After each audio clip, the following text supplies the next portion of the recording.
Oh, mais il y a de nouveaux invités, mais vive les mariés! Entre ses passages à la télévision dans la série Le Daron et ses films au cinéma, allez, Mazel Tov.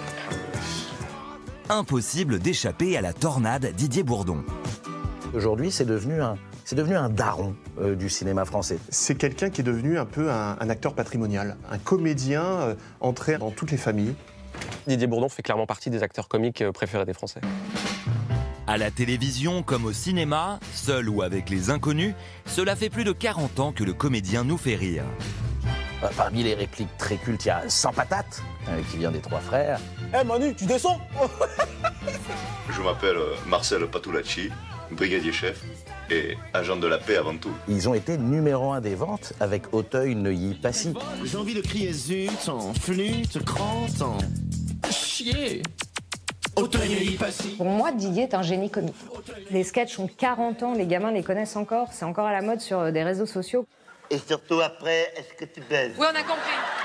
Pourtant, le comédien a connu des échecs et a dû s'éloigner de ses premières ambitions. C'est le parcours d'un tragédien contrarié qui est devenu un comédien hilarant.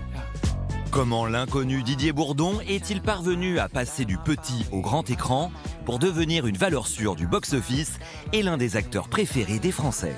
Surprise! Retour sur l'itinéraire du daron de la comédie à la française. Tant que je suis pas le grand-père, ça va. Je ne prétends faire aucune réponse à toutes leurs critiques et leurs contre-critiques. Qu'ils disent tous les mots du monde de mes pièces, j'en suis d'accord. Didier Bourdon n'a pas toujours voulu faire rire. Il a 22 ans lorsqu'il donne sa première interview en 1981. Il est alors au conservatoire et rêve d'incarner les classiques du répertoire. Il se destine à être un grand tragédien, à jouer un jour Cyrano de Bergerac sur scène, à jouer Scapin, à jouer Molière, Racine. Son objectif, dans une certaine mesure, c'est la comédie française. Il est tout jeune, il est tout mignon. Il est vraiment, il y a toute la promesse qui est dedans. Toute la promesse est déjà là, mais dans sa façon d'aborder le monde, il est déjà drôle. Il est drôle malgré lui. Il y a des choses qui ne font rire ni les spectateurs, ni celui dont on parle. La source de cette vocation de comédien se trouve dans son enfance. Didier Bourdon a 3 ans lorsqu'en 1962, ses parents doivent quitter l'Algérie pour le continent. Il va alors se mettre à imiter les accents des différentes régions du pays. Mon père travaillait à l'EDF, donc j'ai découvert le Pays Basque, ensuite l'Alsace, sont des régions très fortes, auxquelles je suis très attaché. Et ensuite, j'ai fini à Saint-Germain-en-Laye, la ville qui a vu naître Louis XIV. Donc, je suis passé dans tous les milieux. Et ça m'a aidé parce qu'en plus, comme je suis un peu une éponge, comme beaucoup d'acteurs, je me suis imprégné de toutes ces couleurs, on va dire, de tous ces parfums, de toutes ces cultures, de tous ces mélanges aussi. Parce que les défauts humains, les blessures, les fêlures, on les trouve partout. Au début des années 80, ne voyant pas sa carrière dramatique décoller, Didier Bourdon enchaîne les sketchs dans des cafés-théâtres. C'est là qu'il fait la connaissance de 2 autres comédiens débutants, Bernard Campan et Pascal Légitimus, qui le fait rentrer au théâtre de Bouvard, la grande émission comique du moment. C'est un rôle de gare, des talents de l'époque, quoi. Tout le monde passe à un moment donné, etc. Donc des groupes, des affinités se forment. Il n'y a pas meilleure école que le cabaret, que le café-théâtre et que la télé au quotidien. Mais pourquoi vous dites que le sergent est un con? Parce que c'est un con. Faut dire ce qu'il y a, c'est pas une lumière. Il y avait une dizaine de millions de téléspectateurs quotidiens. Il faut se rendre compte de ce que c'est que cet impact. Ça va être un accélérateur de célébrité et de carrière incroyable pour Didier Bourdon. Un éclairage qui permet aux comédiens de créer un premier spectacle comique avec ses amis du théâtre de Bouvard. Mais un homme va tout changer. Ils font une rencontre d'un grand producteur qui s'appelle Paul Lederman et qui va les produire. Et c'est là que le succès va arriver. Bonsoir Véronique, bonsoir, qu'est-ce que vous faites dans la vie? Je m'appelle Véronique, j'ai 26 ans, je suis caissière à Félix Potet. C'est bien. Mais je compte pas faire ça toute ma vie, je compte rentrer bientôt caissière à Mammouth. En fait, le sketch qui va les révéler au grand public, c'était les magouilles, satire des jeux télévisés, avec ce fameux personnage de fan éperdu de Stéphanie de Monaco. Première question. Qui a immortalisé Stéphanie de Monaco? Et l'ascension va se poursuivre. Car le spectacle de ceux qui s'appellent désormais les inconnus tape dans l'œil d'une célèbre directrice des programmes à la télévision. La première fois que je les ai vus, c'était au point virgule. C'était hilarant. Et puis il y avait une espèce de rythme, mais incroyable. Et donc on a décidé de faire une grande émission. Mais moi j'ai eu du mal à convaincre la chaîne, si vous voulez. Le PDG de l'époque m'avait dit « Pourquoi vous n'en prenez pas des connus ?»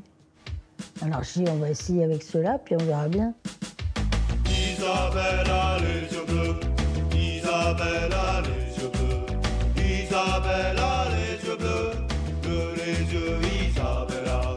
Soudain. C'était des éponges. Comme ils savaient que moi je m'occupais de plein d'émissions, ils voulaient tout voir, ils me suivaient partout. Donc c'est comme ça qu'on est allé sur le plateau de Tournée Manège. Vous voyez ce que ça a donné? Il y a des copains à moi, ils disent que je ressemble à Alain Deloin. Delon. Non, ils disent Deloin.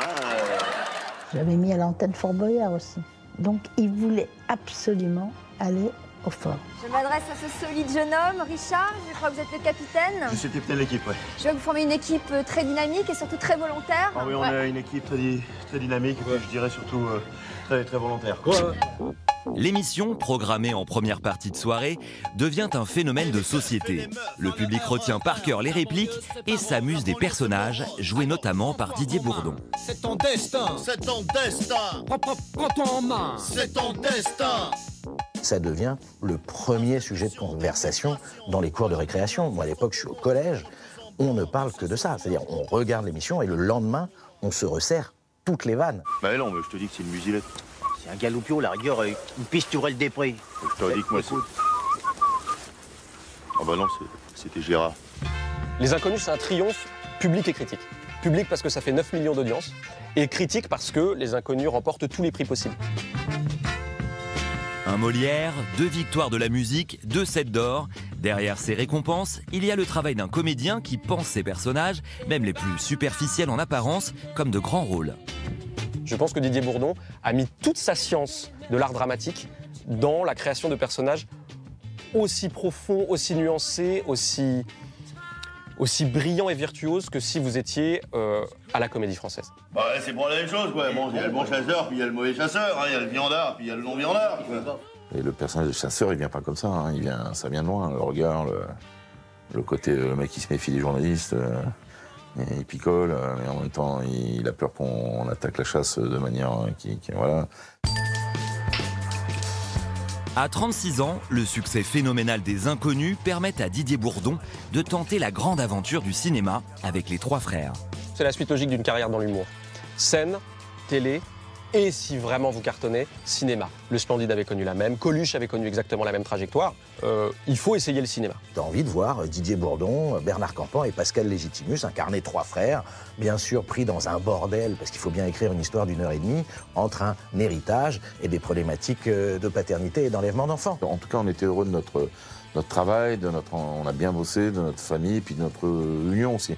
Le résultat, c'est un carton. Les Trois Frères va super bien marcher et va transformer l'essai de la télévision où déjà ils étaient connus et consacrés. Copé. Et puis à bientôt. Merci à... On fait croire qu'on est occupé. Au sommet du succès, c'est-à-dire ils ont réussi sur scène, complet, tout le temps. Télévision, numéro 1 des audiences. Cinéma, numéro 1 du box-office. Et là, stop, tout s'arrête. C'est un différend d'ordre financier entre les humoristes et leurs producteurs qui va les empêcher de poursuivre leur ascension sur la route du succès. Ils vont plus pouvoir s'appeler artistiquement Les Inconnus, ils vont plus pouvoir jouer, tourner à 3. Ça va sacrément les handicaper et ça va handicaper Didier Bourdon. Il va y avoir un long procès qui va durer 6 années avant qu'on puisse revoir Les Inconnus. Et donc, entre-temps, ils jouent par paire. C'est là qu'ils sortent Le Pari, qui fait encore 4 millions d'entrées. C'est là qu'après ils font L'Extraterrestre, qui là pour le coup est un échec au box-office. Et donc pendant 6 ans, au cinéma, on n'aura plus le droit qu'à la version light des Inconnus. Le retour des Inconnus sur grand écran avec les Rois Mages ne rencontre pas le succès des Trois Frères. Les Inconnus décident de se séparer. Chacun emprunte alors des routes différentes. Didier, lui, choisit de continuer dans le registre de la comédie au cinéma, cette fois en solo. C'est le moment où il se dit, est-ce que je suis capable, est-ce que je peux, est-ce que ça marche d'exister par soi-même. Donc j'ai l'impression que c'est une période où il se consolide lui dans sa confiance en lui, parce que c'est quelqu'un qui est quand même timide et qui n'a absolument aucune confiance en soi, sinon c'est pas drôle.